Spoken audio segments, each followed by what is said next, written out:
Hello, Ambika. Hi. So nice to meet you here. And Likewise. thank you so much. And we're so pleased to be hosting you here in our podcast of Insights IAS, A Little More Light. Thank you for having me. Pleasure is us. She is an architect, Yes. basically, working in Switzerland.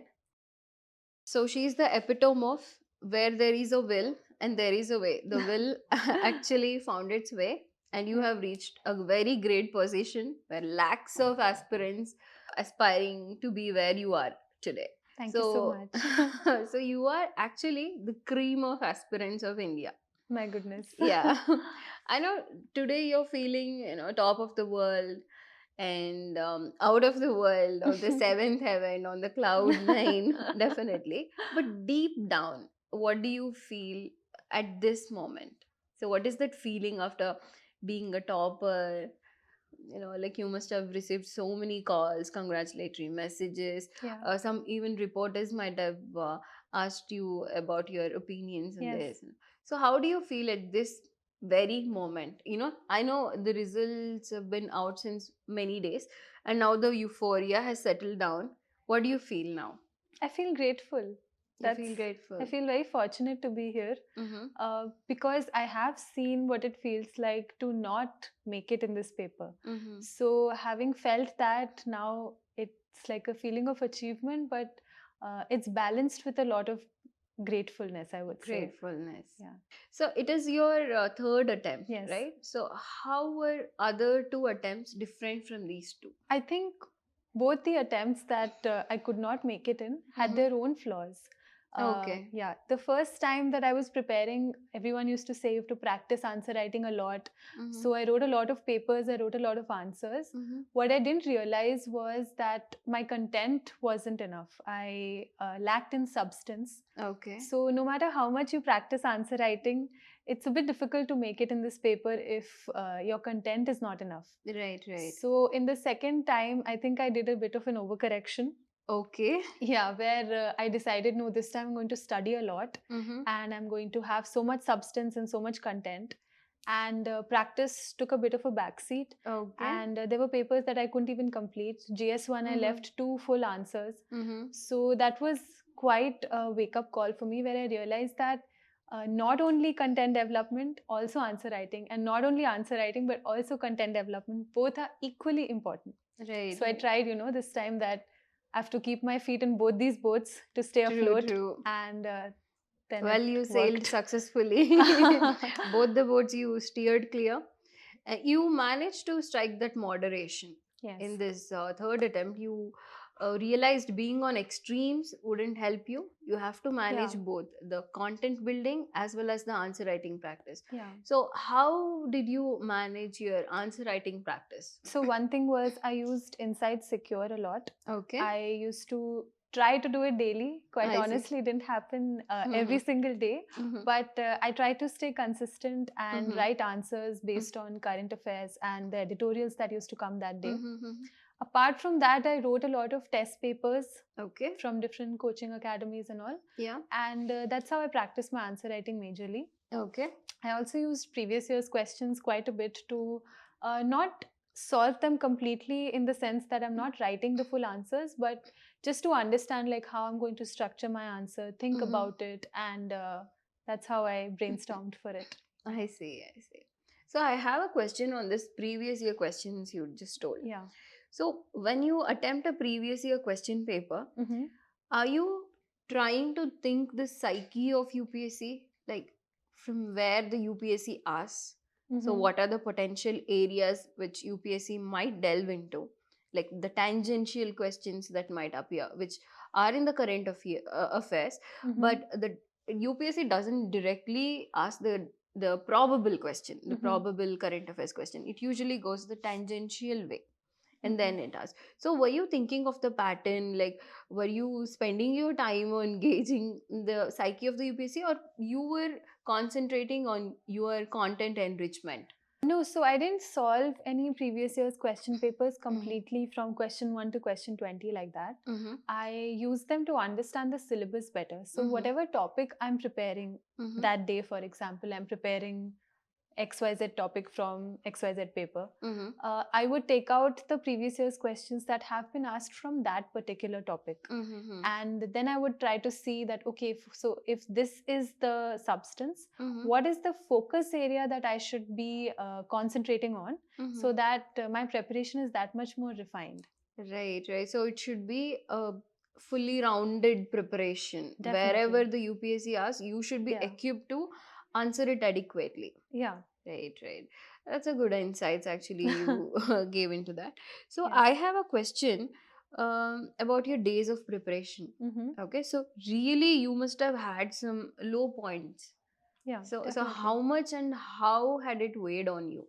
Twice I couldn't make it to the interview. The first and second time I cleared my prelims, I gave the mains exam. It's a very long, exhausting process of giving the mains exam.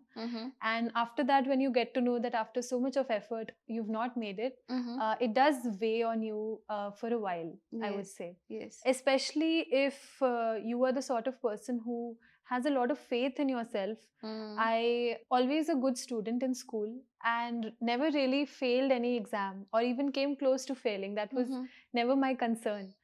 So it was quite a humbling experience when this happened. It was a big shock to me, especially the first time that I couldn't make it. You did the failure for the first time in your life. Definitely, yes. So that was a big moment for me. And I realized that it doesn't matter with how much vigor you start. It's about how you keep going.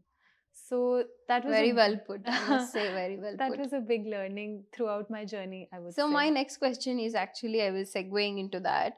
So what are the 3 things you have learned during this arduous preparation for UPSC? So what are the 3 things you've learned that you would carry for your life? 3 is actually a very difficult number because this journey teaches you so much. Numerous. So many things you get to learn. Just to name a few. Okay, so first of all, I would say consistency cannot be beaten by anything. Consistent hard work, strategically consistent hard work, I would say, is one of the most important things. And that's true for any area of your life, whether it's working out, whether it's eating healthy, whether it's turning towards your career goals, even if it's skincare, for example. You can't really do something one day and expect the results immediately to come. So you have to every day keep putting something in the bank, and eventually you'll realize that you've come very far. So that would be one. The next thing that I learned is that it's important to be motivated, but it's even more important to be disciplined, I would say. True that. That motivation doesn't really take you right till the end. Motivation along with discipline takes you far. The third thing I would say is you decide what defines you. And this is an exam which gives you tremendous opportunities to do a lot of good in the world, especially in India. But at the end of the day, it's an exam. And you have to take it as an exam. You have to not define your self-worth with just whether your name came on a piece of paper on a list or not. And you define your own self-worth. You define yourself. And these things might come and go. Life happens. Keep going. So absolutely humbling experience. Very humbling experience, yes. Yeah. So my next question to that is, so this rank has definitely opened a lot of doors. A door full of opportunities, a door full of responsibilities, a door full of pressure probably. Or all the doors open at once. What do you feel about it? Like, do you feel like I can take on all the doors? Definitely. I think if you made it through UPSC, you can make it through anything. I would say. I like the positivity like you are entering into. It's actually it gives you the immense strength to keep feet after feet forward. Definitely. Marching forward. Because so once you actually make it in this exam, you realize why it's so difficult.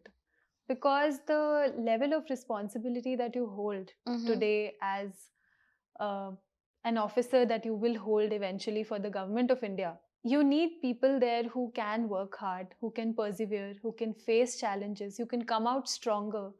And so it's very important that you keep a positive outlook throughout this examination. Yes. You are saying if the position is such great, it definitely commands that much of difficulties. Yes. It equips you to be in Yes. that position. Yeah. Yeah. And I read this somewhere recently. Like, if you want to reach somewhere or you want to be something that you've never been, then you have to be ready to do or put in efforts that you've never put in. Very true. That's- Very well put. I guess you must Yeah. have scored very good marks in essay. It is okay. Yeah, how much? 117. Nice, a pretty good Yeah. score actually. Yeah, coming to the things you told, like the three things you told, in that you told we should not peg our worth to the success of this exam. So during the preparation, you must have had, you must, like you said, you had joined for a lot of test series. You must have scored few less marks also. Like, so during those less marks period, while you were securing such less marks, that must have, felt very low for you. Did it trigger other aspects of your life? The rough patch in one aspect, did it trigger any other, sectors of your life? Honestly, there weren't many sectors in my life Okay. during my preparation because I wasn't working. I was not enrolled in some course or anything. I was staying at home. I didn't really interact too much with my friends. Okay. There was Very secluded preparation. at least in the first year, I would say it was very isolated. Okay. I didn't use my phone as well. Okay. So, but that was not a balanced way of preparing for me. I think you go a little insane if you isolate yourself for too long. So, yeah, I don't think there are other sectors that could be affected because there were no other sectors in my life. Yeah.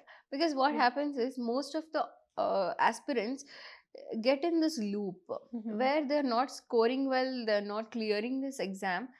They're actually, their personal life is a little bit messed up. And because their personal life is messed up, they can't concentrate on the exam. Yeah. So they get stuck in the loop. So how would you suggest these people to, like, what can be the advice you can give? I think one thing is very important: keep your closed ones close, because you really need a lot of emotional support also during this paper. I was very fortunate that I had a very good support system with my parents, with my sister, with my closest friends. And that's why I think that was a very big reason that I could make it. Okay, so you keep your closed ones close. Yeah. And those people who genuinely believe in you. Like so many times when I used to lose faith in myself, for example, if I'm talking to my best friend, they would tell me that no, their belief in me would make me believe in myself even more. Okay. And that's really important in this paper, to have a balanced mindset, have people who push you further instead of pulling you down. And that would be my advice, that keep those people who make your life a little brighter close. Very well put. Lastly, I have a thing. So you are actually the steel frame now. Yes. Right? So as a soldier of the steel frame, what is your Indian dream? Like, as an American dream, they have, like, anyone of any class will be able to rise above and have an upward mobility in the society. So what is your Indian dream? It's a very weighted question that you ask, because it shows like what vision you have for your country, for the future. For me, that dream would be that people recognize the values that India stands for, not just outside but within the country. Okay. Whether that's compassion, whether that's tolerance, whether that's harmony, community, sense of belonging. All these things are very Indian in nature, I would say, and very pertinent in the world today, these values. So, recognition of these values, not only on the global scale, but within ourselves, we need to remind ourselves where we've come from, and that will help us go wherever we want to go. Those are the qualities that is driving you. Definitely, yes. Okay.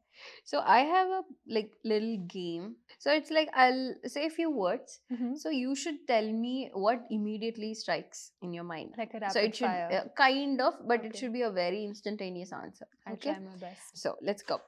Happiness, Family, satisfaction, success, India, home, wealth, necessary, world peace. very necessary. So I have one question, like, lastly again. Tell me about your interview. I think interview was the most fun part of this journey. Yeah? And I was very happy to have made it this time till the interview stage. Mm-hmm. So interview gives you an opportunity not only to understand like whatever's going on in the world, because you need to be abreast with current affairs and stuff, Mm-hmm. but it gives you an insight into yourself, I would say, because you need to introspect about who you are, what you stand for, what are your opinions about things, why you did what you did in life till now. So all these things, I'd never really sat down with myself and deeply pondered over these aspects of my life. And so it was quite fun. And sure enough, in the interview itself, they asked me a lot of questions related to my background, what I stand for, my opinions on a lot of issues. And it was a lot of fun. It was a fun Yeah, experience. Definitely. I had fun. So, in the interview, do you think you drive the course of the interview? To an extent, I would say. You can. You can. For example, there were questions on women development and my opinions about things related to that. The way that I was answering definitely led to other questions like role models or how India can improve and things like that, which I had already thought about. Definitely, that was a conscious decision to drive the conversation in that way. But the whole interview to be able to sit on the steering wheel, I would say, is not possible because those are very senior and very seasoned, I would say, interviewers who are sitting in front of you who realize more than you what you're doing. True. And they know how to test you, they know how to look for what they're looking for. So don't have to go in thinking that, oh, I will drive the interview or anything. Just go in with an open Have fun. mindset and conduct yourself in a way that's presentable, that's worthy of an officer, so that you put your best foot forward and you'll have fun. Yeah. Seems like you had a great fun. I did. So, any final advice for a fellow aspirants? Advice, I would say, so a lot of people ask you advice after you've made it in this paper. And I think it started feeling a little bit preachy to me because honestly, this is advice that even I need in my life and I need to give it to myself. But definitely, I would say that stay true to yourself. You have to be honest with yourself. You have to be honest with your preparation. You have to be honest with what you want to do. And if this is something that you've decided to do for yourself, and if this is something that you genuinely want to do, then put in an honest effort and do your best. After that, leave it to the universe. And universe will take care of it. Yeah, hopefully. So it was a very nice session talking to you. Thank you so much. Same here.